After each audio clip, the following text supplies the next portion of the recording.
were trying to get. They had many obstacles in the way. And they had to do all this while they were traveling around the world. Tickets were bought for them, but they had no money in their pocket. This is the theme for The Amazing Race, a reality TV show. Oh, by the way, good evening to all the amazing people present here today. Good evening. I used to love that show. The show kept me on the edge of my seat, and I always wanted to be on that show. My dreams came true in 2003. I was not selected for it. But I had a very similar experience when I went from India to the US to pursue my masters. All my family and friends came to see me off at the Kolkata airport. I boarded the flight and I started looking at everyone and mimicking what they were doing. Because that was my life's first flight and I didn't want to lose it. 10 hours passed.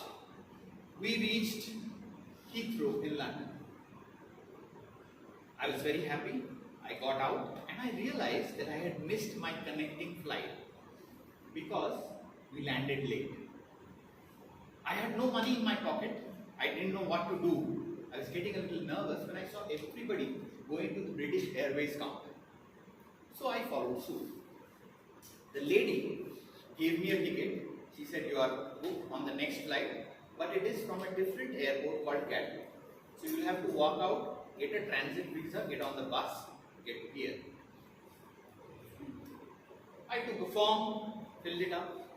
I got to the window and the lady was of Indian origin and she looked like my school principal.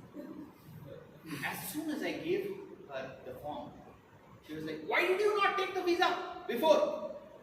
I fumbled, my travel agent. Yes, your travel agent should have taken it. And I'm thinking in my mind, how will my travel agent know that the plane will be late and that they will give me a ticket from a different airport? I couldn't say anything, but I just kept saying, this too shall pass. She got frustrated, stamped my passport and gave it to me. I boarded the bus and I was on my way to Gatwick. I took the flight from there, another 10 hours, to Houston, Texas. There I landed and I found myself on my second obstacle, the next immigration line. When it was my turn, I handed over the documents to a dusky-looking middle-aged lady who seemed uninterested. She took a look at my forms and she asked me, sir, what school would we going to? I said, I was very excited. So I said, Wichita State University, I'm going to do my master's there. She repeated, sir, what school are you going to? I thought she didn't hear. So I raised my voice. Wichita State University, I'm going there for my master's. And she said, sir, I'm going to ask you for the last time, what school are you going to? I was confused. What was I saying wrong? I gave her all the document. I'm not a fraud. So I mumbled the same thing. And she said, sir, please step out. So I stepped outside the line and she gestured to the police officer. The police officer came and escorted me to a small dingy room. And thoughts were racing in my mind. Will I be taken to prison? Will I never see my family and friends again? Will this be my fate? And then I thought, generally Americans call the school where you go for your master's graduate school. Should I have said that? So I walked up to the police officer who was verifying my forms with my university, whether I am a fraud or not. I said, sir, should I have said graduate school? He's like, yes, that's what you should have said. So much for the confusion. Thankfully, that did pass. I got my documents, I collected my suitcase and my luggage, and I ran just to realize that I had missed my connecting flight ticket. The airlines people were nice enough. They got me on the next flight out. And by the time I reached Wichita, Kansas, which was my destination, it was 1 a.m. in the morning. Have you been to Bangalore airport at 1 a.m. in the morning? It is supposed to be a silent there. It is not.